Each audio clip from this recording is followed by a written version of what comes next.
YouTube, and today Elsie reaction music. It's gonna be the SpongeBob Theory movie season 1. Fancy son! Squilliam Fancy Son! Squilliam Fancy Son! Squilliam Fancy Son III is Squidward's rival from high school band class. So, I just took my private yacht across my private lake to my private heliport. He's more wealthy, popular, and talented than Squidward, and he always rubs it in his face. That's right! I'm living your dreams, Squidward. Oh, just succeeding in everything you failed in. But I intend to prove that he's a fraud, using his wealth to make himself seem more popular and talented than he actually is. How? He goes to ridiculously extreme and expensive lengths to humiliate Squidward and show his superiority, and I'm gonna prove it. The show constantly brings back characters and references to previous episodes, and if you look closely, you can connect the dots and find some very interesting stories. And today, I'm going to prove that Squilliam Fancy Son III is a manipulative fraud. Evidence number 1, the Pet Hospital. We first meet Squilliam in Season 2, Episode 15, Band Geeks. The episode opens with Squidward playing the clarinet and getting a knock on the door.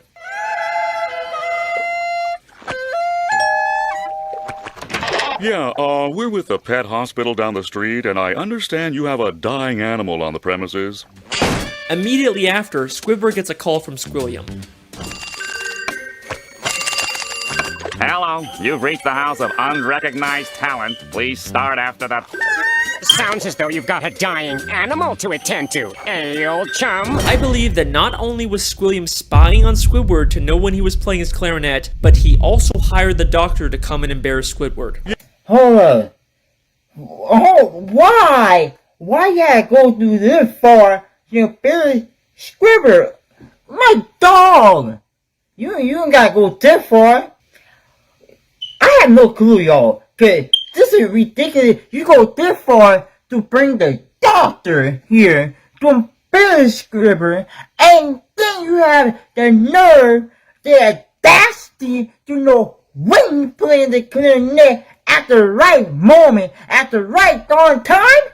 Yeah, we're with the pet hospital down the street. Pet hospital down the street. We have never seen a pet hospital in Bikini Bottom. We've only ever seen just the regular Bikini Bottom hospital. We've seen this purple dogfish before, but once again, he's never worked at a pet hospital. We've only ever seen him at the regular general hospital. We've only seen him at the Mr. actual Squarepants, it seems hospital. you have the suds. Are you ready for your treatment? Then there's this green fish behind him, and we've only ever seen him as one of the many identical paramedics that work at the Bikini Bottom hospital. We even see him at the end of the episode to take Squilliam away after fainting. So it is very likely that Squilliam hired these two and told them to pretend like they're from a pet hospital just to humiliate Squidward. But this is just the start of Squilliam's elaborate lies. Evidence number 2, the Bubble Bowl.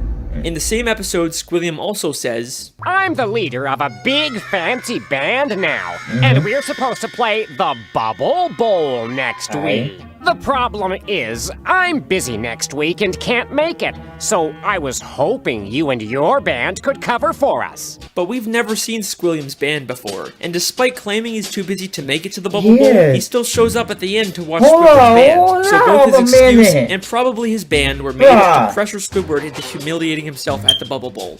Evidence number 3, Squilliam's friends. In Season 3, Episode 8, Squilliam returns. Squidward leaves for work and conveniently bumps into Squilliam and all of his fancy friends, despite Squilliam not seeming like the kind of guy that would come near the Krusty Krab. He and his friends make fun of Squidward for working as a cashier. Hold it! Don't tell me! You're a cashier! Don't lie. Lying always makes it worse. But I believe that this encounter was planned out by Squilliam in advance, and he hired all of those people to pretend to be his friends. I think he only paid them to be his friend, so then they got humiliate Squidward. That crew and to me, this man is going way too far to just humiliate Squidward. What's your point to just humiliate one person?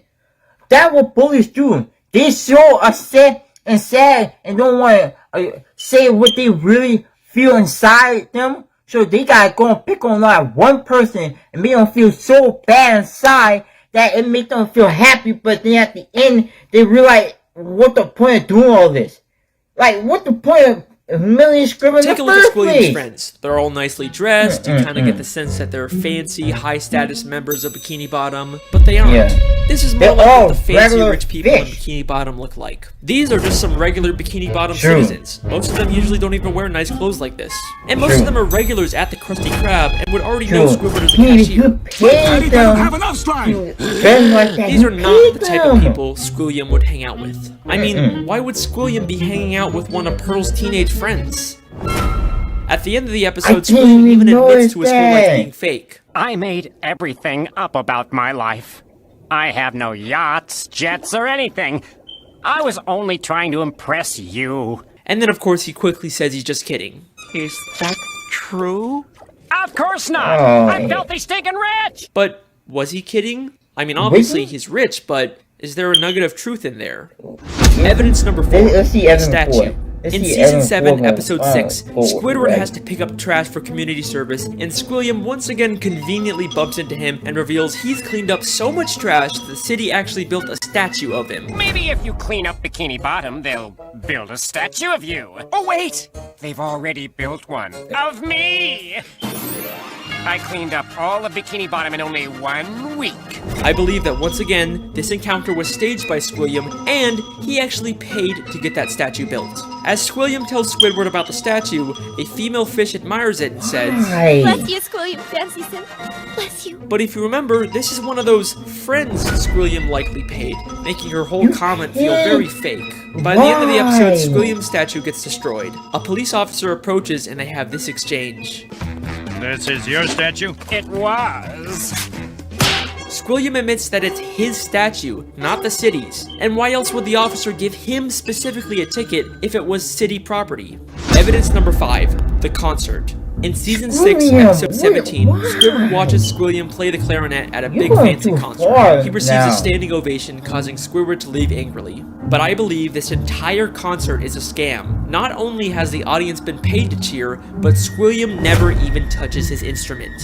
Once again, many of the Hold audience... up. Hold up a minute.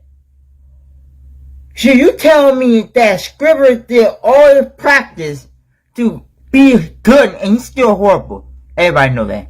But he did all this to be good. And when he come to your concert and see you get all your cheer and everything, it make him frustrated. How Squidward do all this to become a good clarinet player? I don't get Squidward. Like, why you going this far to humiliate one person? You don't gotta go this far. Like, who in the right mind go this far? If I saw Squidward, and I had the anger, I'll go and have my hand cough right back. Slap the piss out of him. Like, dude, like, you going too far. Like, he going too far for this. I slap the piss out of him. Like, Squidward, you had the nerve to hit the man and you don't. You sit there and allow him to do this. I wouldn't allow no one to do that to me. I would get Squidward up. I would I wouldn't allow no one humiliate me like that. Members were part of Squilliam's quote-unquote friends, but we also never actually see Squilliam play the clarinet. True. The episode opens right after he's finished his performance with the audience cheering, and one member of the audience says, He's such a great musician. He doesn't even have to touch an instrument to be brilliant. maybe the real reason Squidward leaves so angrily is because the audience cheered for Squilliam even though he never even touched his clarinet. Maybe Squilliam is just as bad as Squidward at the clarinet and he's trying to hide it. Squilliam has gone to some pretty extreme lengths just to humiliate Squidward, but nothing. Evidence number 6. The music college. In the same episode, after Squidward leaves the concert, he's approached by the headmistress of the Bikini Bottom prestigious music college. Aren't you the esteemed Squilliam Fancyson III, who we all came here to see perform tonight? She mistakes him for Squilliam and offers him a position as a professor. Squidward pretends to be Squilliam and teaches a class, only for the police to burst in and arrest him, all while he's being filmed on live TV. And I believe that this is Squilliam's most elaborate and most expensive scheme to destroy Squidward both publicly and legally. This encounter where Squidward gets offered a job is already suspiciously convenient, but listen closely to their exchange. I'm Squilliam Fancy Son. But didn't you just say a minute ago that your name was Squidward Q Tentacles? It is. No, I mean, no, I didn't. Well, that's a relief. I mean, what kind of a moron would go to their worst enemy's music recital? What kind of moron would go to their own enemy's music recital? How does she know that Squidward and Squilliam are enemies? If she knew who Squidward was, then why didn't she recognize him? Why would she mistake him for Squilliam? This feels way too much like she was hired by Squilliam to set a trap for Squidward. And if that's not enough, the headmistress's associate is literally just a guy from the paid audience wearing a disguise. He just threw on some glasses to seem smart. Squilliam knew that Squidward couldn't resist the opportunity to teach a music class, even if it meant breaking the law. My very own music class. Then we get to the Bikini Bottom prestigious music college, and right off the bat, there's something very fishy about this place. The building itself is very green and grimy, and has a very cheap metal look. Nothing about this says prestigious, except for the big sign on top, which feels like the only new thing about this building. I think there is a very good chance that Squilliam just bought some old warehouse, then stuck a sign and some paint on it to disguise it as a college. I mean, look at these other schools in Bikini Bottom. They all have a very nice structure and a paint job. See, this is how a college is supposed to be in the Bikini Bottom. There, I think Squilliam to buy a shack and to buy someone to make it look like college. Like he ain't try to put no effort to it. But this prestigious music college looks like a dumpster. Going into the classroom, not only does it have another one of Squilliam's friends, but if this is such a prestigious college, how did SpongeBob and Patrick get in here? Would you two numbskulls mind telling me what you're doing in music class anyway? Sure. Patrick's New Year's resolution was to learn to play an instrument. They say it was their New Year's resolution to take a music class, but you'd think it'd be harder for them to get into an esteemed music school if they just decided to go to it alone. Seems like they're just letting in anyone to sell the fruits. Then, both the police, Squilliam and the headmistress, and a live news broadcast show up at the same time to arrest Squidward for impersonating Squilliam. If the extremely coincidental fact that all of these people suddenly showed up at the same time isn't enough for you to believe that Squilliam set it all up, I've got something that's going to blow your mind. Squilliam literally has the police working for him. Squidward Q Tentacles, I'm placing you under arrest for impersonating a genius. If that doesn't sound like he's been paid off, I don't know what does. The lengths that Squilliam goes to humiliate Squidward are insane. He literally builds statues and entire buildings just to make Squidward feel inferior. But why? Why would anyone go so far to embarrass an old high school band classmate? What happened between them? What could have caused this extreme level of dedication? Well, unfortunately, we never really get much information on their past. I've spent hours reading through the SpongeBob Wikipedia and looking at old episodes, and there really just isn't any clues that would explain their weird relationship. I guess we can't solve everything, but either way, that's my theory. Thank you so much for listening. I really hope you guys enjoyed. I'll see you next time. Wait a second. Season 6, Episode 5, Slide Whistle Stooges. Just a normal episode where SpongeBob and Patrick annoy Squidward, nothing really out of the ordinary. Except I have one question about this episode. Why does Squidward have Squilliam's robe? That is clearly not the purple robe he usually wears. That is Squilliam Fancy Son III's robe. Why would Squidward have this? Unless they were more than just classmates. Could they have once been dating? No way. That's not possible. There's no evidence to support that. Right? Don't be intimidated, Squidward. Try to imagine him in his underwear. Oh no, he's hot! No, it can't be. I mean, what kind of a moron would go to their worst enemy's music recital? It's been right in front of us this whole time. Our sources last saw Evil harassing teenagers up at Makeout Reef. Makeout Reef. Good time. Good time. Voted most likely to suck eggs in high school. Holy shit!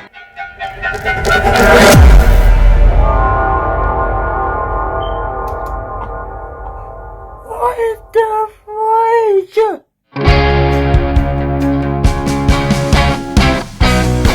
Oh, not hanging too good, Frenchie. You see, there's this... Don't say a another world. I have been monitoring the behavior of the green moon all day. Huh, yeah, I guess that's a pretty interesting clip, yeah.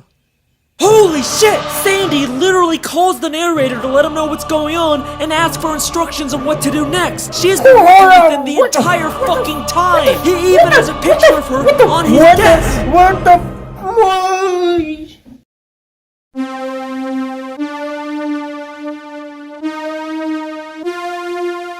Show SpongeBob SquarePants is not what you think it is. There is a secret group of puppet masters who are always watching the citizens of Bikini Bottom and pulling the strings. Hidden within Bikini Bottom are spies that keep an eye on the characters and make sure everything goes to plan. Who are these spies? Who are these spies? I don't get it. I think it gotta be you. It had to be you, right? Or is it a little hot dog ice cream seller? Maybe. This is a conspiracy that will fundamentally change the way you look at the show SpongeBob SquarePants, and I believe it's all actually intended by the creators, and I'm gonna prove it. This is the television theory. Alright. You guys had a great reaction to my Squilliam Fancyson theory, and I Squilliam, you lying, deceiving bastard! I didn't even realize that! Me right but there. trust me when I say that what I discovered this time is much bigger. To start this theory, we have to go back to the very beginning of the very first episode of SpongeBob SquarePants. Ah, the sea. So fascinating. So wonderful. Here we see Bikini Bottom, teeming with life. Home of one of my favorite creatures, SpongeBob SquarePants. Yes, of course he lives in a pineapple, you silly. So let me ask you a question. Who's speaking in this clip? Well, obviously that's just the narrator. We hear his voice many times throughout the show. Right? Yeah, we hear not many times, but we hear in a couple episodes. In a couple episodes, he be speaking. Through these doors pass all the many kinds of undersea life. Hoff's boating school, where diligent students learn the rules of the road. But who exactly is the narrator? Well, he's just the narrator, right? We're not supposed to think about who he is or why we're hearing him. Lots of shows have narrator framing devices we're not supposed to think about. Caillou was amazed that Mommy had made a rainbow, just like in the picture. But there's something different about this narrator. He sounds a lot like he's narrating a nature documentary. The ocean. From above, a simple blanket of water. But below, a complex world full of color. The narrator actually do sound like a documentary. You know, some people who taught me about life and creature, about atoms and cells. He sound like that. He sound like a narrator where you read a book, right? And the narrator read the book to you, but they read script by script, line by line. I don't get it, but it seemed like he a documentary narrator. Life and wonder. Ah, this so fascinating. Yeah, actually, it sounds similar. A little bit. A little bit. I'm not saying it actually do. It sounds similar a little bit. He's an actual character in this universe. Here we are again at the Bikini Bottom boating school. Today is once again the day of SpongeBob's boating school exam. But more importantly, this is the last test for the year. And if SpongeBob does not pass this one, it means another whole year of boating school! Whoa, hold up a minute. The fourth wall, and we actually get to see the narrator and the camera he's been filming with. The show SpongeBob SquarePants is not just a cartoon. Everything we see is a part of a nature documentary television show being filmed by scuba divers. And if you're still not convinced, I searched really hard and found an old SpongeBob DVD bonus feature that basically confirms everything. Since before time even existed, land-loving scientists have tried to learn the secrets of intelligence. Their studies led them to the sea. The citizens of one undersea colony demonstrated a genius so enormous, the scientists felt compelled to record their actions for use in teaching mankind how to live better. The name of this miraculous place? Bikini Bottom. Poring over the mass of brainy masterminds scattered about this strange land, the scientists chose 6 Bikini Bottom residents at random to study. As the scientists marveled at the advanced knowledge and superior intellect of these 6 creatures, I went to college! they rolled their cameras and took notes. And now, finally, we can learn all of the things that these smarty pantsuses have to teach us. Life lessons from Bikini Bottom.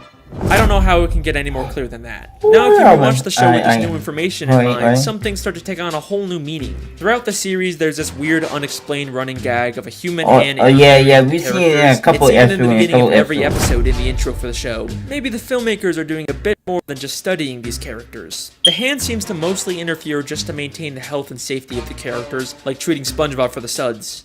Well, Mr. Squarepants, it seems you have the suds. Are you ready for your treatment? Oh, Hans!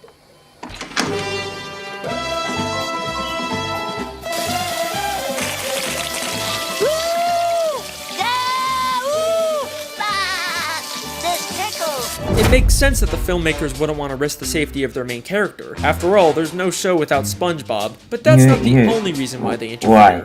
Season 3, Episode 16, I Had an Accident, is infamous for having one of the most absurd, confusing endings in the entire show. It ends with a real gorilla suddenly coming out of a Patrick costume and attacking the characters. A real gorilla? Huh?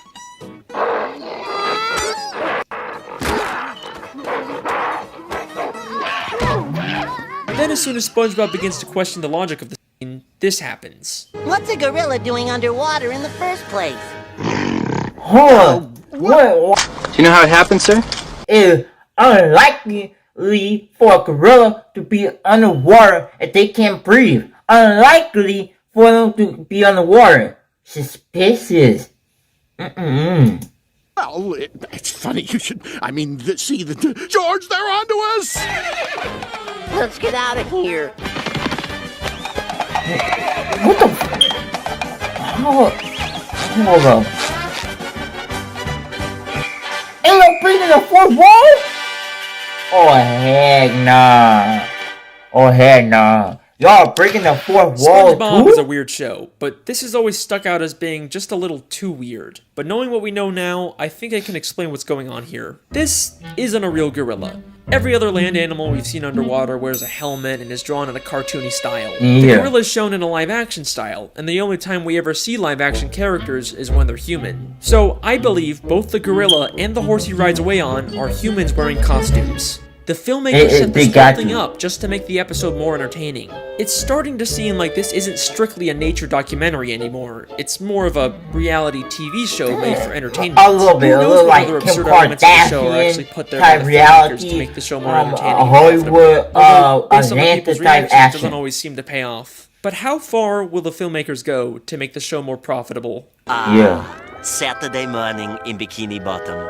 SpongeBob is watching his favorite Saturday morning show, The Adventures of Mermaid Man and Barnacle Boy, enjoying a bowl of Mermaid Man and Barnacle Boy bland cereal, and wearing the official Mermaid Man and Barnacle Boy Blackfist Biters. If we think of this as a television show, this sounds an awful lot like a product placement. I mean, listen to how the narrator specifically says the full names of the products. The Adventures of Mermaid Man and Barnacle Boy, Mermaid Man and Barnacle Boy bland cereal, Mermaid Man and Barnacle Boy Blackfist Biters. Why don't you let me fix you some of this new Mococo drink? All natural cocoa beans from the upper slopes of Mountain Nicaragua, no artificial sweeteners. What the hell are you talking about? Wait, hold.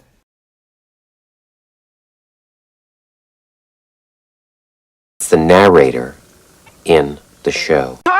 Maybe the Mermaid Man and Barnacle Boy TV show is actually from the surface world. They are human after all. It makes sense that the filmmakers would choose to highlight these popular superhero characters. The more they show, the more they're gonna sell Mermaid Man and Barnacle Boy merchandise. Hang on a second, why are Mermaid Man and Barnacle Boy the same size as all the fish in Bikini Bottom, even though humans are always shown as massive compared to fish? They literally, just like in real life how SpongeBob is such a popular character that he's used to sell tons and tons of products. So far I've shown you that the show SpongeBob SquarePants is actually a documentary television show, but the creators continually interfere to push their own agendas and make more money. But that brings us to an important question. Do the characters know they're in a television show? Let's go back to that clip where SpongeBob hits the cameraman. It means another whole year of boarding school! Oh, what happened? Oh, nothing, SpongeBob. You just struck another pedestrian. Mrs. Puff calls him a pedestrian, which sounds more like she thinks he's just some random Bikini Bottom citizen. The different types of marine life in SpongeBob are so diverse and weird looking that it's not too hard to believe that the characters just think these filmmakers are another weird type of fish. And back to the gorilla episode, the gorilla and the horse immediately get nervous and run away when SpongeBob questions what's going on.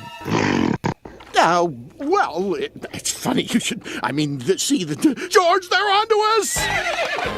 Let's get out of here. Almost like the creators don't want the characters to be aware their lives are being interfered with. Now, there isn't a ton of footage of the characters interacting with the filmmakers, but I dug really, really deep and found the smoking gun that answers all of our questions. What? This is an old commercial from 2004 made to promote the SpongeBob movie. SpongeBob, what kind of jellyfish is that? It's not a jellyfish, Patrick. It's a spaceship. Hey guys, it's Carlos from the Zone. I was wondering if you could answer a few questions. Questions? Run for your lives! No, Pat, don't you see? It wants to learn about our world, and it's chosen us. What? Yay! We've been chosen. A submarine comes down to SpongeBob and Patrick to ask questions to promote the new movie. SpongeBob and Patrick are clearly confused by this and think the submarine is some kind of alien. They also have no idea that they're the stars of a movie. Well, thanks guys. We'll see you in the movie! Bye! Movie? What's that? I know. So I think it's pretty clear at this point that the characters are unaware their lives are being filmed. Yeah, but there are some characters that have to have some level of awareness. For example, the Dr. Fish that told the human hand to treat SpongeBob, and the Director Fish that directed the commercial for the human world. What makes these characters so special? Yeah. First off, the Director Fish isn't actually from Bikini Bottom. Before he directed this commercial, we saw him as a citizen of New Kelp City in the episode Whatever Happened to SpongeBob. Out of all the characters they could have used, they specifically chose a character from out of town. Almost like the filmmakers didn't want to use anyone in Bikini Bottom. So you tell me you use somebody from a different city because you don't want somebody from the same city. So you tell me you use somebody from another country or another state. So no, not another country, another state or city because you don't want you people from Bikini Bottom. I don't get it. Like, is this going you going, Alex? You going too deep in this? Cause the screaming theory, that was crazy, but this one, I don't know. They might nip the nip or tip the tip. Alright?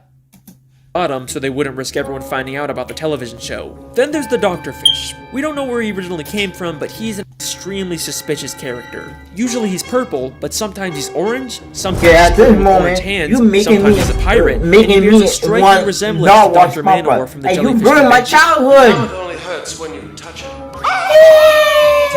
Why does he have so many different disguises? Wait, what? Hold on. Spies like this, who are aware they're in a television show and keep tabs on the main characters and make sure everything goes to plan. There's so many suspicious characters in Bikini Bottom that it could literally be anyone. The mailman, the hot dog vendor, Old Man Jenkins, it could literally be anyone. But what if I told you that the biggest spy of all isn't some random side character? It's one of the main characters of the show. Someone who's been there from the very beginning. Someone who's not even from Bikini Bottom. Someone who's not even from the ocean. That's right. Sandy Cheeks. Sandy Cheeks is the thrill-seeking scientific squirrel from Texas who lives underwater in her tree dome. But why did she come to Bikini Bottom? In the episode Chimps Ahoy, we find out she was hired by a group of chimpanzees to come underwater and create inventions. But why does she need to be underwater to make inventions? She could have just as easily have made any of her inventions on land. It must be extremely expensive to maintain a giant dome of air underwater. There is no way the only reason she's here is to make random inventions. I think this whole episode is an elaborate ruse to throw off the other characters from the real reason Sandy is in Bikini Bottom. spy on the main characters and make sure the show stays on track. Many of the times the characters are in danger, Sandy conveniently steps in to save the day, and many of the wacky, entertaining episode plots are driven by convention Sandy creates. Everything she does is a calculated move. Like, all there saving the main character. She don't save none of the side characters. Right? But if the side character get in trouble, she won't save them. She just tell them when danger is coming. That's it. But why? Like, why Sandy? I can see why she do it, but why do you do it? To carry out the hidden agenda of the filmmakers. Her entire friendship with SpongeBob and the other characters is built on a lie. But you're probably saying, Sandy is a sweet, friendly squirrel. There's no way she's behind this. You're not convinced yet? That's okay. Because what I'm about to show you is so mind-blowing, so insanely revealing, that it's actually the whole reason I decided to make this video. I want to know Get why. ready for the big one. I want to. Season 10, Episode 10, Feral Friends, is the episode that unlocks this entire mystery. During a birthday party, a green moon suddenly appears and turns everyone except Sandy into less evolved, real-life versions of themselves. Sandy is completely caught off guard by this and decides to call someone for help. And take a guess who she calls.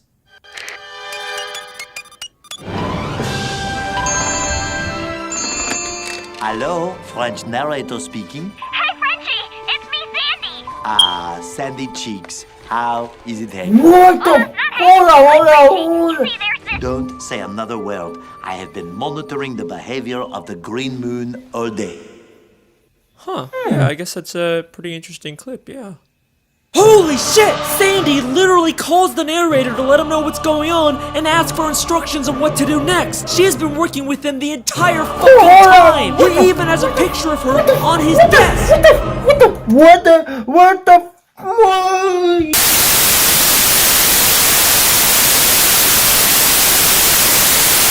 It's the narrator in the show. If this is all a television show filmed by scuba divers, then how are we seeing inside the buildings? It's not like any of the humans filming the show could fit inside them. It's the one annoying thing that keeps this theory from being complete. I mean, the most logical explanation is that they have hidden cameras inside of everyone's homes, but we never really see anything like that.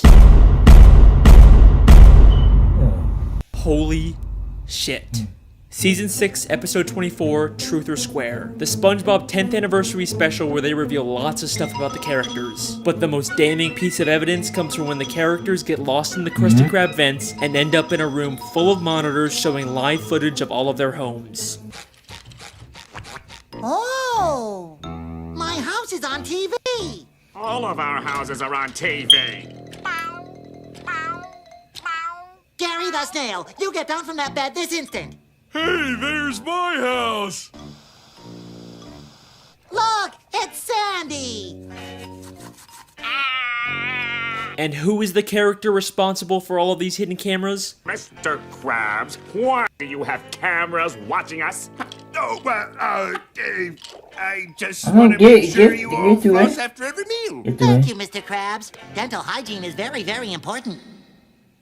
Dental hygiene? Eugene, you lying bastard. Of course he would sell out his friends for a quick buck. See about the money. And if there's any part of you that thinks there's some chance Mr. Krabs has all these hidden cameras for some other reason, then take a look at what happens next. Hey, who are those guys? I think it's us, Patrick. But who are they? Alright, they're not even trying to hide it anymore. A cameraman and a boom operator have been following around the characters this entire time. And just like the gorilla, as soon as they get seen, they make a run for it. The case is closed. Now, with this, you have the camera in front of them, but all the years of watching SpongeBob, not one creature figured out that they were being filmed as a reality show, except for the creatures that actually helping them. The creatures that are helping them, they try to keep it on the low. Then you got Sandy being a spy. Then you got Mr. Krabs working undercover to get undercover. And I think they actually paid Mr. Krabs a little extra so Mr. Krabs can keep it down on the low. And then they got that out-of-town citizen who pretend like he a director, so they don't know that he actually working with them. And then you got the doctor who actually helping them keep everything in one piece. And so I think he pretended to be a doctor, so then he can help the creature. So if the creature need any help, so they can come to him, so he can keep them low while they do whatever they're doing. The television theory is something the show has consistently alluded to from the very first episode to the newest episodes. Maybe one day the show will actually directly address it and our characters will discover the real truth about their world, but regardless, that's my theory. I hope you guys enjoyed. Let me know what you think in the comments. Make sure to subscribe if you want to see more. See you next time. Hey, whoa, hang on a second. Wait. You thought I forgot about the mermaid? Yeah. I thought, didn't you? What about Alright, that? here's a quick bonus theory. Mermaid Man and Barnacle Boy were two superheroes that fought crime underwater and protected the sea from evil. Whether or not they actually did this or was all staged for television isn't clear, but they both spent their lives underwater until they became old and retired. But after spending so much time under the sea, they no longer fit in with human society. Plus, Mermaid Man is clearly dealing with some form of dementia and PTSD from fighting evil. But you can't retire. There's evil afoot. What evil?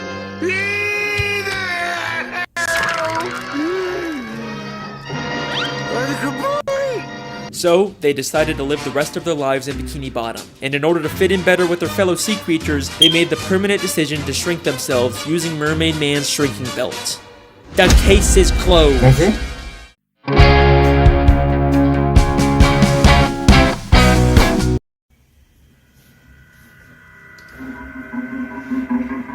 This is not Mrs. Puff. You may Wait. What do you mean? I thought Mr. Bob was just a bone teacher. For years, she's been running from her dark and mysterious past. What past? What type of past? Hey, drop it down in a comment and guess. What type of past Mr. Puff have? In no way. They already started off saying Mr. Puff and not really Mr. Puff. Right? Or it's something. It's something you got. I'll stop talking. Let's finish here. Controlling her life and psychologically torturing her. If you guys thought my last two theories were mind-blowing, get ready for my biggest conspiracy yet. This is the Mrs. Puff theory. I gotta start off by saying, wow, the reaction to my last two SpongeBob theories has been insane. William, you lying, deceiving, who is that handsome young devil? I'm glad you guys are enjoying my ridiculously deep dives into this show. I mean, I have to watch so much SpongeBob and read so much of the Wikipedia to put these theories together, but it's worth it because the writers actually take the time to set these things up. Now, a lot of people have been asking, Alex, how do you come up with these crazy conspiracy theories? Well, I always start these theories by looking for the moments in the show that seem to be implying more than they're letting on. Like I've said before, SpongeBob is a weird show with lots of abstract humor, but I can usually understand the intent the writers had behind a weird joke. But then there's stuff like this. I hope I still remember how to do this. Yeah. And it's so confusing and weird that it feels like the writers are trying to imply something beyond just weirdness for the sake of comedy. And nowhere in the show is there more of these moments than with Mrs. Puff. And once I started looking into it, it led me down the deepest rabbit hole I've ever seen from this show. So, let's begin. Mrs. Puff is a boating school teacher in Bikini Bottom. Yeah, we all know that. SpongeBob SquarePants. He's taken her driver's test hundreds of times, and he always ends up failing it and causing destruction and chaos that usually ends up with Mrs. Puff going to jail, despite it not really being her fault. We also know that she was once married, but her husband was killed by fishermen. That's my driving teacher, Mrs. Puff. Mrs. Puff? Oh, she's married. Oh no, Mr. Krabs, she's single. Then what happened to Mr. Puff? You're wrong for that! There are moments like this that seem to be hinting at her having a dark, mysterious past. And in Season 2, Episode 10, No Free Rides, we get the biggest clue about who Mrs. Puff really is. After SpongeBob fails the driving test yet again, Mrs. Puff has just had it with him and ends up just giving up and giving him his license even though he never really passed. She quickly realizes that this is a horrible idea and he'll probably end up destroying the entire town.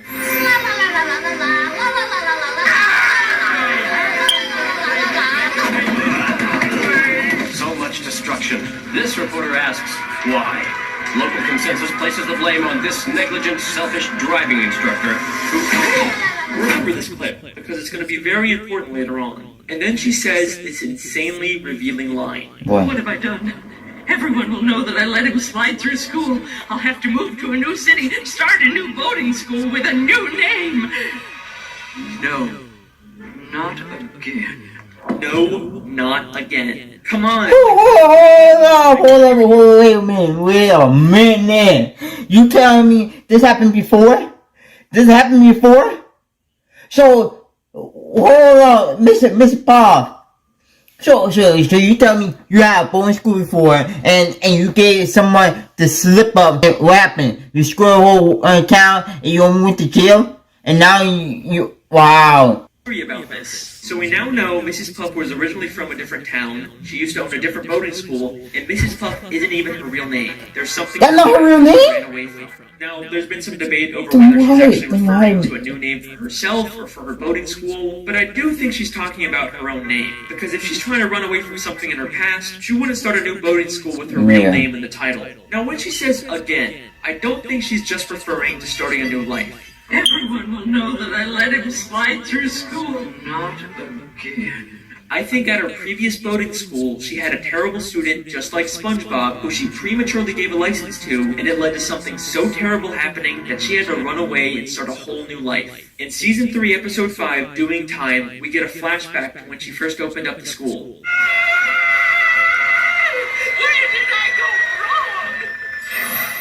The opening of my new boarding school, I pledge that as long as a student is willing to learn, I shall never give up. Hi, I'm SpongeBob SquarePants. With the opening of this new boarding school, let's keep in mind that this is not her first boarding school. Maybe the whole reason she's making this pledge now at her second school is because she gave up on a student at her previous school, and that led to her having to run away and start a new life. She's pledging to never make the same mistake again. Now let's skip ahead to one of the Season 12, Episode 21, Lighthouse Louie, where Mrs. Puff has SpongeBob organize all the stuff she keeps in the school's lighthouse. There's lots of interesting things hidden in the background, but the first thing that caught my eye was this file labeled Mrs. Puff. It makes sense for a teacher to have files on all their students, but why would she have a file about herself? But let's remember, she's not Mrs. Puff. That's a fake identity. We get it. Mrs. Bob not her real name. No free rides. She just gives SpongeBob a license that she already had for him. So she clearly makes these licenses and would probably know how to make fake identifications. But that's not the only hint about Mrs. Puff's past in this lighthouse. There is something in here that directly confirms all of this. As SpongeBob swallows all of Mrs. Puff's junk, we see something very interesting for only a few frames. The arranged boat teacher makes getaway. 10 seasons later, and the creators are still hiding stuff about Mrs. Puff. Yo! We actually get a ton of new information. Yo! This is from the New Post, which tells caption that reads, distracts authorities with balloon animals. And do you remember that clip from the beginning? I hope I still remember how to do this. Yeah. So whenever Mrs. Puff makes a getaway or commits a crime, she leaves behind a balloon animal to distract the police. I'm telling you guys, these writers don't just do stuff randomly. They have reasons for everything. And the most damning piece of evidence from this newspaper is actually the picture of Mrs. Puff. Kind of a strange photo, right? You've seen this exact same photo of her before. In the episode No Free Rides, when she imagines what would happen if SpongeBob got his license. Local consensus places the blame on this negligent, selfish driving instructor. This means that this isn't just her imagination of what might happen. This is also her remembering what happened when she lived in New Kelp City and prematurely gave one of her students a license. And I'm willing to bet that the fish reporting the news is the exact same one who reported about her in New Kelp City. Let me explain. We know from the episode Whatever Happened to SpongeBob that reporters for the Bikini Bottom News can also work for the New Kelp City News. But the real reason I think this is because of his hair. In the entire show, we have never seen this fish reporter with hair before. Why would the creators go out of their way to add? Why did you? How? What's the tree? Laugh! Wait, Mrs. Puff! We're not driving! But these mostly seem like just one-off moments. And for the most part, Mrs. Puff is still a functioning member of society, right? I'm going to show you that Are you sure? actually much, much more insane and delusional than you may think. And some of the episodes she's in take place entirely in her own head. If we're talking about how insane Mrs. Puff is, there is no better place to start than the episode Doing Time. Once again, SpongeBob fails the voting test and causes destruction and chaos. Yeah, we already know about that. Breaking into jail to try and bust her out. But Mrs. Puff actually prefers being in jail over teaching him. We actually get another interesting line about Mrs. Puff's past in this episode. Okay, you can do this, Puff. You can get through this without losing your sanity. Oh, that's a road we don't want to go down again. So we know that Mrs. Puff has lost her sanity in the past, probably from her previous terrible student. But it seems like she's recovered since then, except in this episode she has a complete mental breakdown. SpongeBob keeps appearing in impossible places until she gets thrown into solitary confinement, where each wall of the room transforms into a giant SpongeBob face. And then the episode ends in a way that's so weird and confusing that it rivals the infamous gorilla episode ending. As Mrs. Puff freaks out, she's suddenly transported back into the beginning of the episode when SpongeBob was taking the test. Except this time, SpongeBob gets arrested instead of her. No! I can't believe it. It was all a dream. I'm not going to jail. Why would you go to jail? You already did your time. Oh, what the?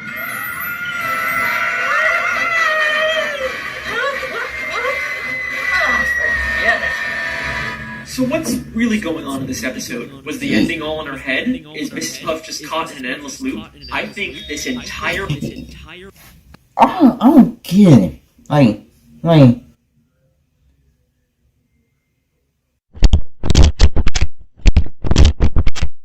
whole time, but she's been imagining herself inside of prison. I can explain. Listen closely to what the police officer tells Mrs. Puff. I'm not going to jail. Why would you go to jail? You already did your time. Why would you go to jail? You already did your time. And then revealing she's still in a prison uniform despite being on the outside. So this scene is obviously inside of her head, which means everything we see is symbolic. And if we can understand the symbolism of it, we can understand what's really going on with Mrs. Puff. Notice how she's suddenly wearing a black and white striped prison uniform, even though the entire episode she's been wearing this orange jumpsuit. Why would the creators use the extra effort to draw a whole uniform? That don't make no sense. We've seen her wear this black and white prison uniform before, the very first time she went to prison back in Season 1, Episode 7, Hall Monitor. So when the police officer says, "You've done your time," he's referring to the first time she went to jail. But why is she still wearing that uniform outside of prison? Well, she may have gotten out of jail, but she was by no means free. Having to teach SpongeBob is a prison in itself, and she manifests that by believing she's in jail and... You tell me that the only way she would not get thrown back in jail is she have to teach SpongeBob. So if SpongeBob destroyed the town, it's her fault because she put as a reason that she will help SpongeBob. SpongeBob get his driver's license, all me anything. But if SpongeBob destroyed the town, car, anything, it's all her fault. Wow. Your prison uniform, despite that mess. Every time SpongeBob magically appears, it's all inside of her head. She is completely delusional. And hints that she's experiencing these hallucinations don't stop there. Just 6 episodes later, she goes to a house party SpongeBob throws. And while everyone is talking and having a good time, in the background we see she's literally sitting by herself talking. Why are you talking? Hold on! Tell me this is intentional. I mean, look at this. Yeah, she's insane. No free rides. Alright, back at no free rides. Picture of Mrs. Puff inside of a picture of Mrs. Puff inside of a picture of Mrs. Puff, creating an infinite loop. This is something that is... Alright, that but like everything in the show, there is a reason for it being there. One of the SpongeBob storyboard artists actually called it the biggest mystery in the entire show. If you think about it... Not really. Where she's stuck in an infinite loop of SpongeBob failing the driving test. Because it's all symbolic of what her life is. Just an endless cycle of SpongeBob taking the test and failing, and no matter what she does to try and escape, she always ends up back in the same place at the end of the episode. So this picture is another symbolic manifestation of what she's feeling. We even see another one of these pictures all the way in Season 9, Episode 5, Bumper to Bumper. This is something the show is consistently alluding to. Mrs. Puff is an unreliable narrator, and anything we see with her could potentially all be inside of her own head. In fact, I believe I found another episode that takes place inside of her head. Season 9, Episode 17. SpongeBob in long pants. SpongeBob goes to a different boating instructor and actually gets his license. But as soon as he does, we briefly cut to Mrs. Puff waking up. You pass. I finally got my driver's license! Look here, doors. By your windows, it's the end of the world!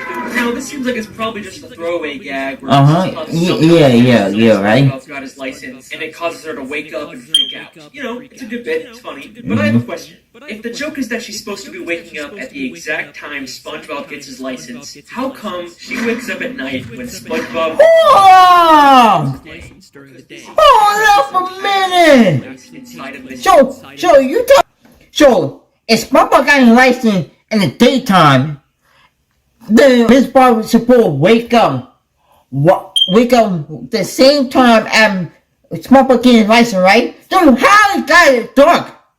How it got dark already? And this is the only part of the episode in the real world.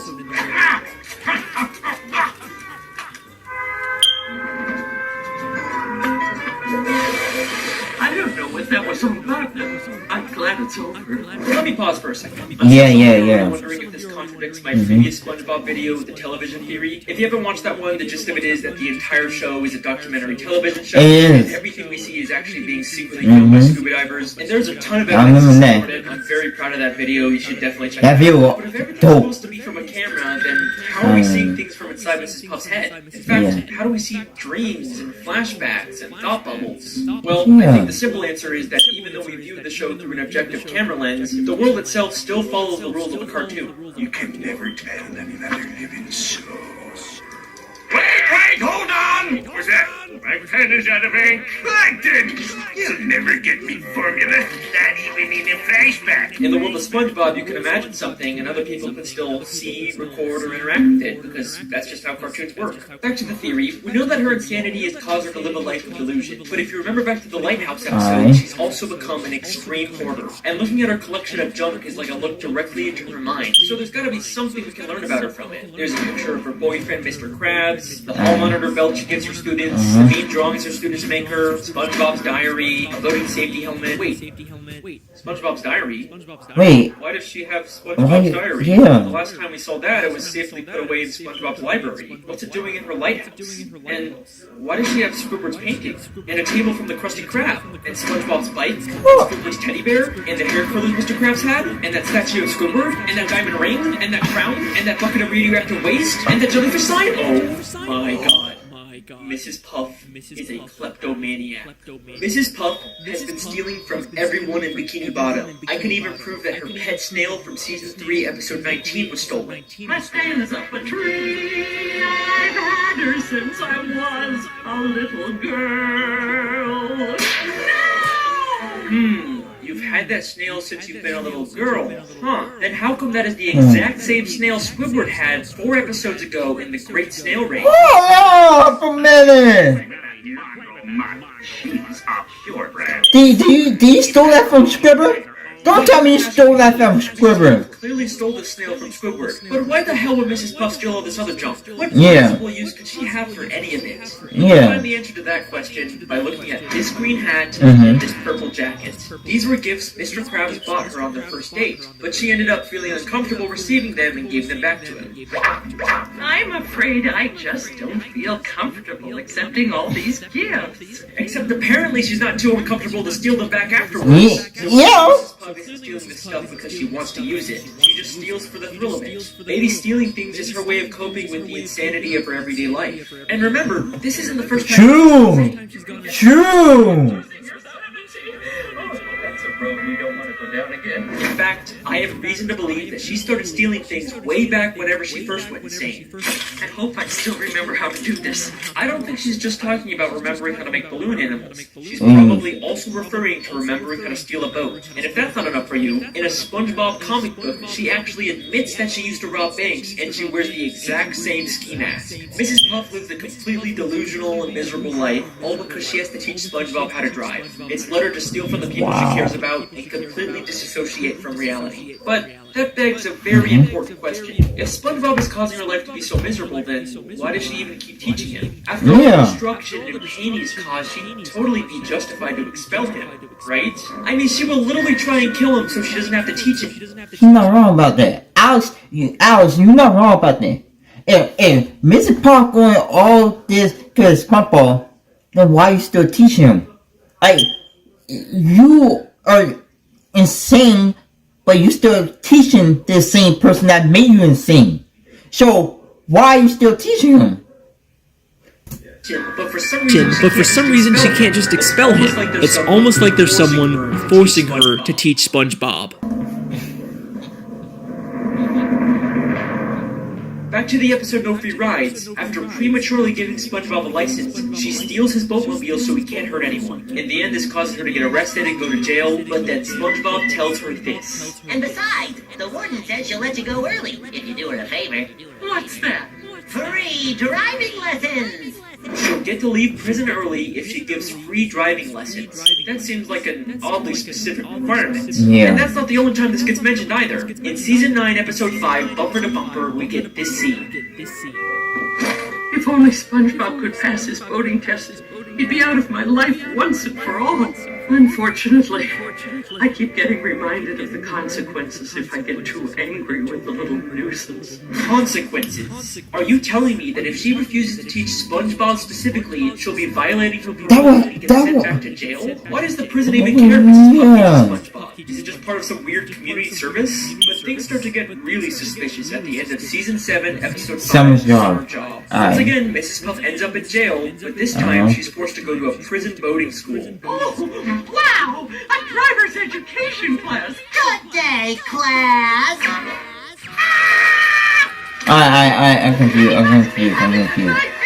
What you get on about this? Mrs. Puff, I'm following in your footsteps and got a job as a driver's ed teacher for the summer.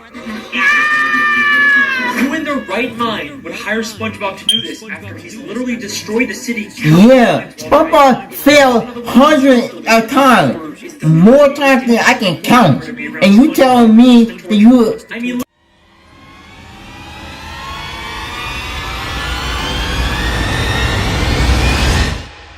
Alright, you telling me that y'all allow SpongeBob to get driver ed summer job, and y'all know that this man failed 100, maybe thousands of times, and y'all allow him to be a driver ed teacher?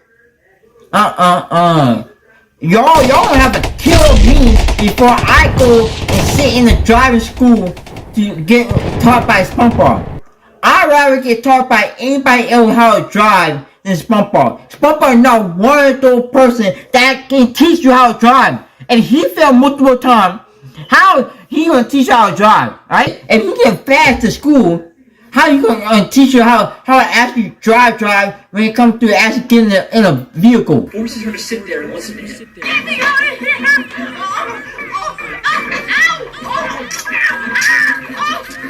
And look at that evil smile he has as he watches her endure this torture. Wow. There is something very strange going on with this prison. Then, in Season 10, Episode 8, The Getaway, Mrs. Puff meets a criminal named Dorsal Dan and starts to get romantic feelings for him. This is also while she's still dating Mr. Krabs. Shame on you, Mrs. Puff. At the end of the episode, they both Shame. Warden puts him in solitary confinement. Warden, I found this one pulling up outside the prison. Dorsal Dan, a notorious getaway driver. Toss him the clink. I'll wait for you, my little tender. Shame on you. In or out of jail, this prison will stop at nothing to make sure she is alone and miserable. But why?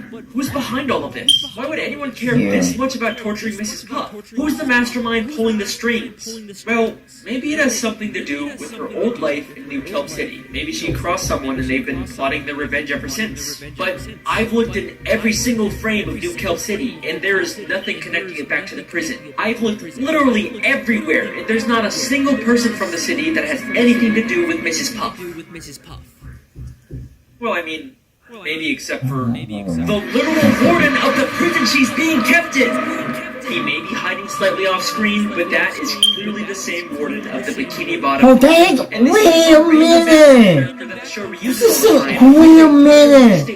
It's a high difference! Video all you want, but not this time. Oh, wait a second. If the warden was originally from New Kelp City, then he'd probably know about Mrs. Puff's dark past and her true identity. So, why hasn't he exposed her? Yeah! He's quiet about the fact that one of his inmates is living a completely false identity. She'd probably even get more prison time when they find out who she really really is, so... And she probably might be in jail longer than a month. We know Mrs. Puff prematurely or more. her original boating school license, and that led to them causing chaos and destruction. Maybe this student accidentally did something terrible to the warden, and he's blamed Mrs. Puff ever since. Whatever happened was so terrible that it caused him to move to Bikini Bottom and get a job as the warden of the town's prison. And to his surprise, he finds out that one of his inmates is actually the person he blamed for that terrible thing happening. This works out perfectly for him. He can finally get his revenge on Mrs. Puff by making her life miserable. All he has to do is reveal her dark secret, and she'll be stuck in jail for much longer. Except for one small issue with his plan. Mrs. Puff actually likes being in prison. One day down, 2,500. Yeah, she actually do. So it's not gonna be joyful for him. If you try to get revenge on somebody, and you know that person like what the revenge was, then it'd be hard for you to even think about getting revenge. So, he comes up with a new plan. Keep Mrs. Puff's secret and let her out of prison early, but only under the condition that she has to teach SpongeBob. He's literally turning her normal life into a prison. And he makes sure going back to prison to avoid SpongeBob isn't even an option for her anymore. So that was he doing it. So you tell me if he sent you to prison, you'll like that, but it's not gonna be happy for him because you like being in prison. But if he lets you teach somebody that unteachable to actually drive an actual vehicle, then it'll be miserable and he'll be happy. Wow. We first see him in Season 4, Episode 2, Krabs vs. Plankton. In this episode, Plankton slips on some water on the Krusty Krab and decides to sue Mr. Krabs for everything he owns. And then guess who shows up out of nowhere and offers to be Mr. Krabs' lawyer? Really? Is a good lawyer. Whoa, did somebody say lawyer? Richard A. Bottom Feeder, attorney at law. I couldn't help you came fast. Despicable display. Richard A. Bottom Feeder, the warden of the Bikini Bottom prison, is also apparently a lawyer? That's kind of that don't make no sense. Sound like major it don't make no sense right there. Someone being both. Then he says he'll be Mr. Krabs' lawyer completely free of charge. So, how much is this gonna cost me? Actually, I won't charge a dime unless we win. Well, that's awfully generous of you, Richard. It He is. seems very confident that he can win the case, but right before he goes to court, he slips on some water and says SpongeBob will have to be Mr. Krabs' lawyer now. Oh, this is gonna be a slam. Mr. Krabs' lawyer, speak to me! It's pain. Can't move. Looks like you're gonna have to handle this one, son. He tells SpongeBob that he has to represent Mr. Krabs, even though he himself called SpongeBob a liability. Actually, SpongeBob, we won't be needing any testimony from you. Why, you'll be more of a liability than an asset. But it's okay, because apparently all SpongeBob needs to win is inside of Richard's briefcase. Everything you need to win is in this here case. Really? Everything? Except when SpongeBob gets to court, he realizes that Richard never gave him the combination to the case. It's, all in here. Really? Yep, right in here. Is there a problem? Your lawyer didn't give me the combination. Either Richard A. Bottomfeeder is the worst lawyer in history, or this is all part of his elaborate plan to ruin Mrs. Puff's life. Here's what I think happened. Oh, He finds out that Mr. Krabs is being sued, and he wants to ensure that Mr. Krabs loses the case, because he wants to destroy any chance Mrs. Puff has at finding love. So he pretends to be a lawyer, even offering his services for free, something Mr. Krabs can't resist. He makes Mr. Krabs feel confident that they're going to win the case, and then at the last second, he pretends to get into an accident so he can't represent Mr. Krabs. Instead of finding a real lawyer to replace him, he tells the most incompetent person for the job, SpongeBob, that he has to be Mr. Krabs' lawyer. Oh, you got that allegedly has all the answers in it without actually giving SpongeBob the combination, setting him up for a total failure. Richard A. Bottom refuses to let anyone get close to Mrs. Puff, not Dorsal Dan and not Mr. Krabs. This guy It has don't make no brilliant levels of hate. sense that you go this far. What exactly did her previous student Why? do that warrants this much torture? It can't be something as simple as him or his property getting damaged. It has to be something life-changing. Something like losing a loved one because of the student's reckless driving. And I think the show gives us one last hint about who this might have been. All the pictures of Mrs. Puff's house are very meaningful to her. She's got photos of Mr. Krabs, her pet snail, and of course those infinitely looping photos that told us so much about her mental state. But there is one more photo in this house that might be the key to this entire conspiracy. accuracy. In Season 12, Episode 14, Plankton's Old Chum, we see a photo of someone we've never seen before on Mrs. Puff's wall. There's some surprising similarities between this character and Richard. The green color, the red bow tie, the overall fancy, serious appearance. It clearly isn't the same person, but maybe this is someone related to Richard, like a father, a son, or a brother that Mrs. Puff's former student killed. And the reason she keeps a photo of him up is to have a permanent reminder to never make the same mistake of giving someone a license who doesn't deserve it.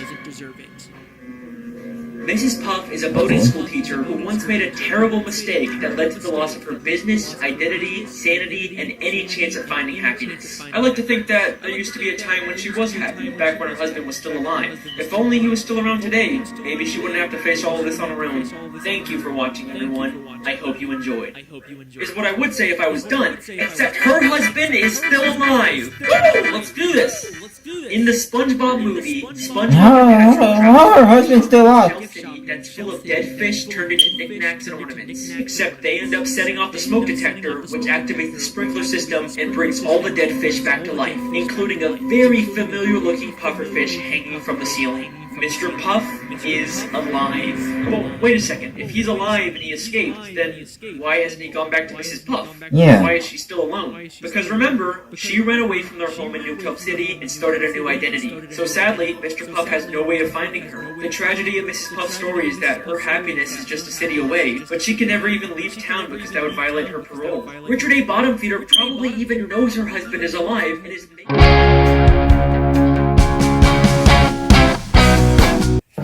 Are the Bikini Bottom citizens the result of nuclear radiation? Maybe. Who is Pearl's mother?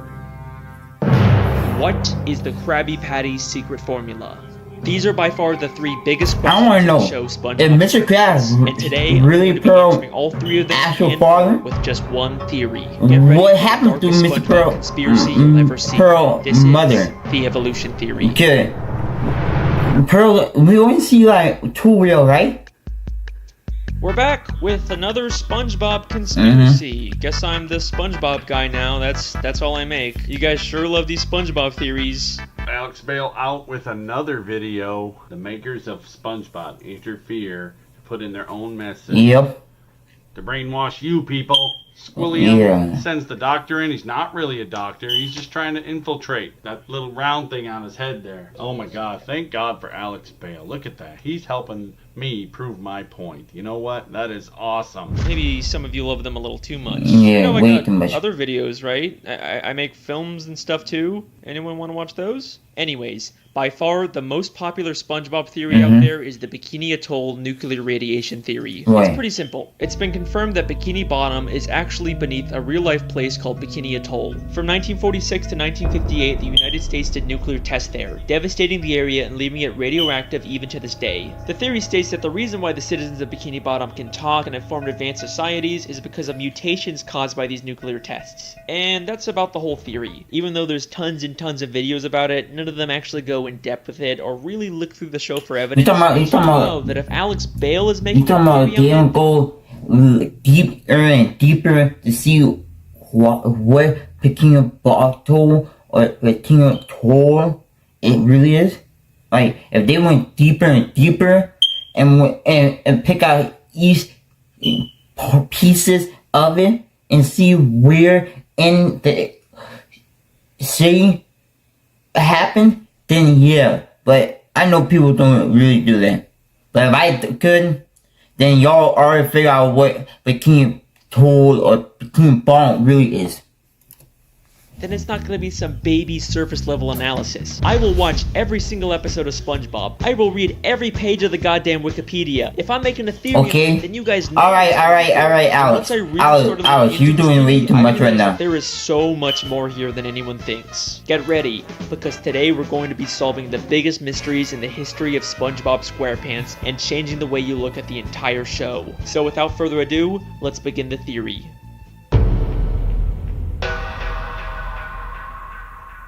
In order to find out whether the Bikini Atoll theory is true, we first have to determine whether fish talking and being so intelligent is unique to Bikini Bottom, or if that's just the way the SpongeBob universe works. You know, it could just be that all animals in this world are able to talk, and that's completely normal because at the end of the day, SpongeBob is still just a cartoon. Well, if we take a look at Season 10, Episode 10, Feral Friends, we get a bit of a hint about how the SpongeBob world works. In this episode, a green moon appears and transforms all I remember that. less cartoony, real-life versions If you go back, like, look, if you go back and watch episode 2 on my channel, you can tell deep into each part of that video, you can see what the Bikini Bottom character really is. Like, if they came to real life, they would actually look like actual creature. And they came all in time period. But no, in the video, I mean, if you see SpongeBob out of water, you can see them talking and stuff, walking and everything. Like, wow, you can see them doing all this. But if they came out all time period, they would look like exactly like this.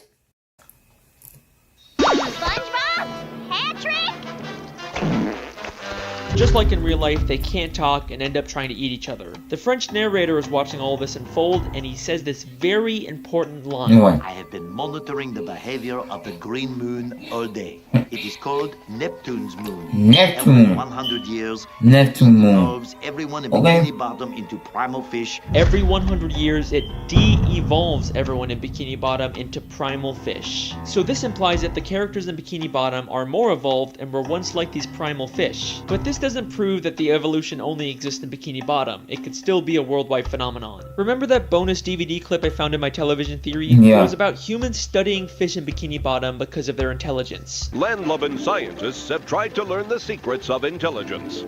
Their studies led them to the sea, where the citizens of one undersea colony demonstrated a genius so enormous, the scientists felt compelled to record their actions for use in teaching mankind how to live better. This makes it sound an awful lot like the fish in Bikini Bottom actually are uniquely evolved, and it's not some worldwide case. Then, in the SpongeBob 20-year anniversary special, SpongeBob's Big Birthday Blowout, we get a major piece of evidence for this theory. SpongeBob and Patrick take a tour of the surface world and eventually go to a fish store and see some very realistic, less evolved fish. What kind of monsters would want to keep fish folk in jail like this? They're so beautiful. They can't talk back to SpongeBob and Patrick, and they're actually able to swim freely through the water instead of being affected by gravity. They are clearly showing us that both evolved and primitive fish exist in this universe at the same time. Bikini Bottom characters represented as realistic fish like this, but only when they're out of water, never while they're still in water like these fish. We even see this again in the beginning of the if they still in water, they don't be actual primal fish. With these realistic primal fish, but eventually we get to Bikini Bottom where the more evolved fish live. So there you go, direct proof that the citizens of Bikini Bottom are uniquely evolved. This is a very deliberate world-building choice for the creators to make. Yeah. So I guess that kind of confirms the Bikini Atoll theory. Theory confirmed! Yeah, we finished, right? Hold on. The end! As much as I'd love to complete, there's actually one major piece of evidence that gives me some resistance. Something I've never seen anyone else bring up when talking about this theory. Prehistoric Bikini Bottom.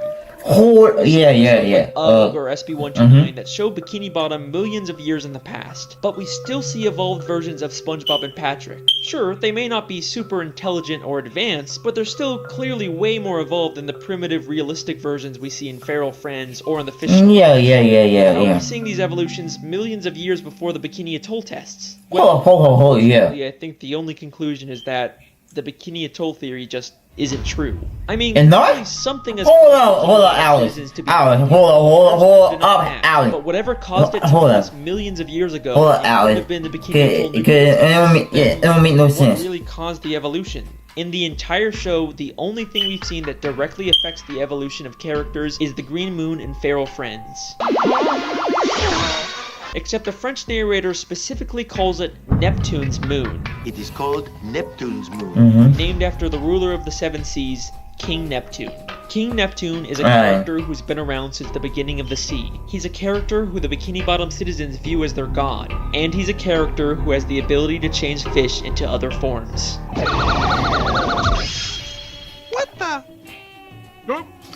King Neptune used his magic to turn the fish of the sea into more evolved subjects for him to rule over. He's the one who's been behind it all this time. Now, I could spend this entire video talking about King Neptune and his weird continuity and contradictions in the show, but I'll save that for another theory. What I'm much more We're waiting for part 5. We're waiting for part 5. Now, Let's finish this off. evolution isn't specific to just Bikini Bottom. We've seen different cities and places far across the ocean that still have talking fish, which makes sense because the marine life in Bikini Bottom has evolved to resemble humans, so it's no surprise that just like humans, they've expanded beyond Bikini Bottom and colonized other areas of the sea. But now, I have an interesting question for you. What is the relationship between evolved fish and primitive unevolved fish? Well, they probably just peacefully coexist in the sea without bothering each other. You know, just like real-life humans and animals. Wait a second. Wait.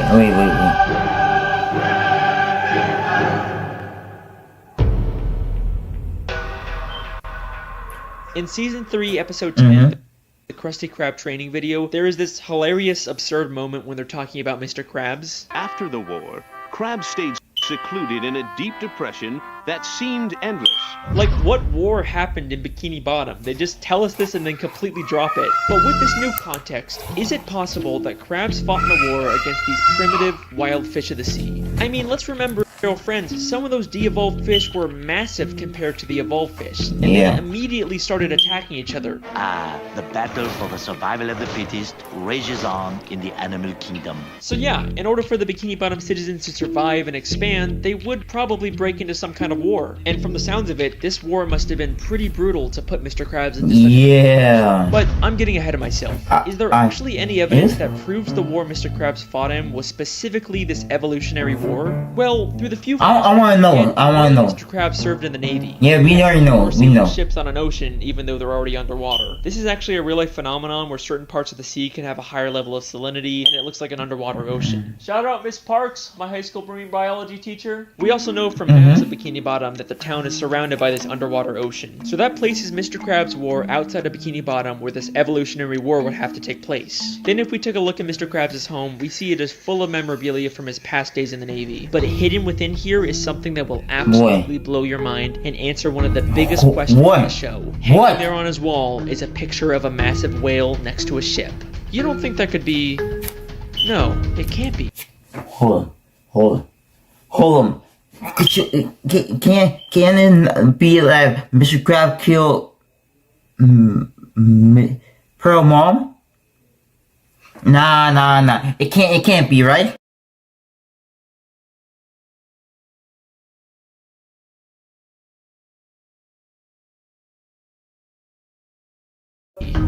Pearl's mother? Pearl is Mr. Krabs' whale daughter. Yeah. The show never really explains how a crab can be the father of a whale, but most people assume she was adopted. People have been speculating about who Pearl's biological mother is for years, and I think we finally just found our answer. We see 2 photos of this whale on a ship in Season 3, Episode 9, just 1 episode before we find out Mr. Krabs fought in a war. Subscribe! Hit the like button and the bell. Subscribe. This is among all of Mr. Krabs' Navy stuff. I think we can assume that this is something he encountered and not just some random picture of a whale in a ship above the ocean. The whale is massive compared to the ship. We've seen adult whales in Bikini Bottom before, but they are nothing compared to the size of this whale. Yeah. This has a much closer resemblance to Pearl when she de-evolved in feral friends and became massive. So this has to be an unevolved primitive whale, and the picture clearly shows them fighting. Not only does this prove that there was a war between evolved and primitive fish, but Mr. Krabs definitely fought in it. But this also implies something very dark. Mr. Krabs killed Pearl's mother. Holy mo! Hold on. In the show to Pearl's mother. He had to. Mother of Pearl. Mr. Krabs had to do something to Pearl's mother. Mother of Pearl! He uses it in place of something like holy crap or dear God, only saying it when something truly shocking or terrible happens, because he knows the terrible thing that happened to his mother. Why did Mr. Krabs go into such a deep depression? That's why he always seen it. Because he's haunted by what he's done, and the smoking harpoon to prove it is right there on his wall. So that leaves us with an important question. Oh, I really didn't pay attention to that harpoon. After he killed her mother, he probably realized she had an infant daughter who had the evolutionary genes. instead of leaving her to die, he adopted her as his own, all while keeping the dark secret that he was responsible for her mother's death. Woo! Childhood ruined yet? Well, don't worry. So you didn't even tell Pearl? Even worse. Well, Now's your chance to remove what yourself about Pearl father? really dark. What about Pearl father? Alex, what about Pearl father? Still here? What about her father? So here's a fun question. What's the deal with all the pets in Bikini Bottom? How come most fish are basically humans, but a snail or a worm acts like a pet? Well, just like humans have domesticated wild animals, that don't make no it should be no sense. surprise that evolved fish have domesticated primitive fish as pets. Unlike the massive primitive fish that the Bikini I can see. There's also smaller primitive fish like jellyfish, snails, spirit worms, seahorses, and clams that the Bikini Bottom citizens were able to form a symbiotic relationship with. Aww, and I thought you said this was gonna be the dark part, Alex. They're living peacefully together. Yes. Nice. Okay, you got me. Come on. Here's another fun question. Where do the citizens of Bikini Bottom get their food? I mean, sure, some of it is plant-based, but there sure does seem to be an awful lot of meat-based food. You got the Krabby Patty, you got the turkey, like, you got actual human food. So, ain't no way that our type of food can just reappear to a Bikini Bottom. How? That don't make no sense, cause how they get all the food and then all the stuff to the Bikini Bottom citizens eat primitive fish. Haha, it's not cannibalism. Wait, Right? There's no moral dilemma there. In Season 3, Episode 13, we see direct proof of this when the character is fishing for primitive clams. This is something completely normal in this world. And then there's the chum. Wait a minute! Which sells chum. Chum is literally just ground up fish. The show isn't even hiding this. Now, we don't really see too much of the meat inside of Bikini Bottom, and I'm not surprised they're keeping it on the DL, you know, with the whole there is one secret to making food. Hey, yo! Secret that anything y'all cannibalism? Kept secret in the entire show. You already know what I'm gonna say, the Krabby Patty secret formula. Throughout the show, there's been lots of contradictory evidence about the Krabby Patty. I want to know. In Season 4, Episode in 7, real life, Krabby Patty is actually made out of cow for us. So, I want to know. But in Season 5, Episode 1, what the Krabby Patty for y'all is. For us, it's made out of sneaking cow. For us, our Krabby Patty made out of cow. So what y'all Krabby Patty made out of? Is that really what it is? Sometimes it's a book, sometimes it's a secret song, and any glimpse we get at the formula is just random nonsense. There is a ton of contradictory evidence out there, but I think this might all be intentional. I still want to know. To people off, Mr. Krabs has spread misinformation about the Krabby Patty formula. In fact, he's already done this in Season 3, Episode 18 by hiding a fake formula for Plankton that says he's the secret ingredient. Mixed together with the most important ingredient of all, 4 heaping pounds of freshly ground plankton? And the contradictions aren't just inside the show. That ain't true. One of the That ain't SpongeBob true. crew members once said that Krabby Patties are vegetarian and contain no meat. But I've always been a little suspicious about what the creators say. They've also said that don't make no sense. Except they clearly do with chum, clam fishing, and all the many, many gags where fish turn into food. Y'all clearly do already. Publicly acknowledge this because that could create a controversy, but they could still sneak this. Like y'all not public knowledge it, but y'all still sneak it in. It's strange. We never really see Mr. Krabs where do the Krabby Patty meat actually come from? It's almost like he has all the like we know where the ingredients come from. Like the bun, the lettuce, the cheese, the tomato, ketchup. Like literally, y'all use your own kind to make those stuff. But where the Krabby Patty meat come from? Cause ain't no way y'all be able to create a hamburger meat that perfect with your own kind. Meat stockpiled somewhere. What primitive meat can Mr. Krabs have access to? Maybe he's been holding on to something from the war. Hold up. Mr. Krabs have killed during the war that he doesn't want anyone to find out about. Something big enough to supply him with meat for years without needing more. What could that be? Are you gonna make me say it? Mr. Krabs is using Pearl's dead mother's carcass to make Krabby Patties. Woo! We did it! Yeah, we solved the mystery! We did it! No. Mr.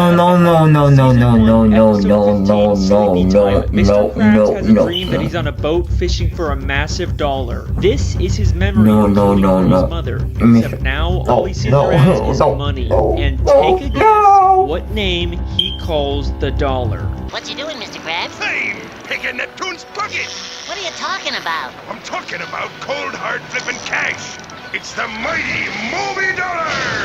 Moby Dollar. A direct reference to Moby Dick, a story about hunting a whale. Are you kidding me?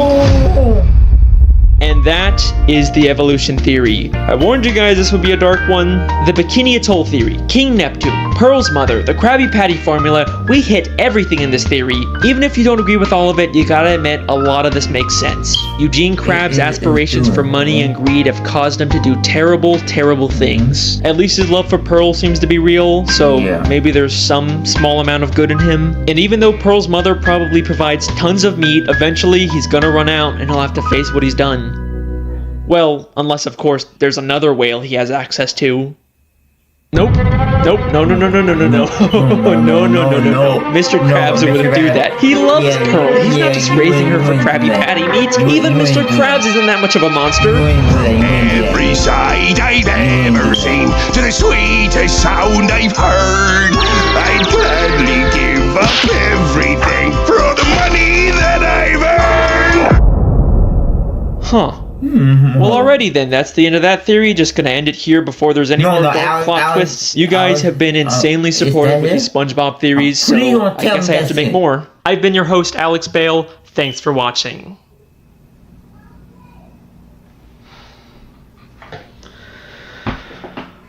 That's it?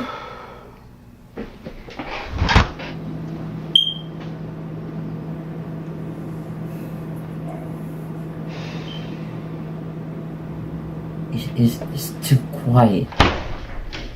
It's way too quiet right now.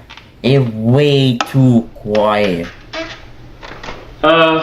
Hey, just want to let you know that I think I'm gonna take a break from the SpongeBob videos for a little bit. Who you talking to? It's not you. I mean, the videos are great. People love them. It's just, I think I want to go back to making actual films for a bit. Who are you talking to? Okay then. Thanks for everything. I guess I'll just see you around. To?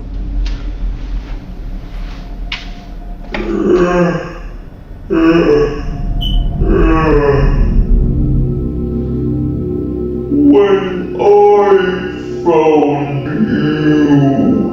you were unnoticed and unloved, but now you have millions of views, you have sponsors. Why would you forsake them? I just, I don't want to really make these videos forever, I don't want to be known as the SpongeBob guy.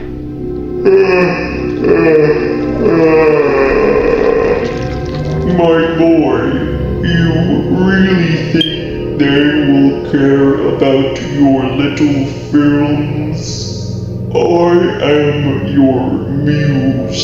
I have given you the gift of knowledge.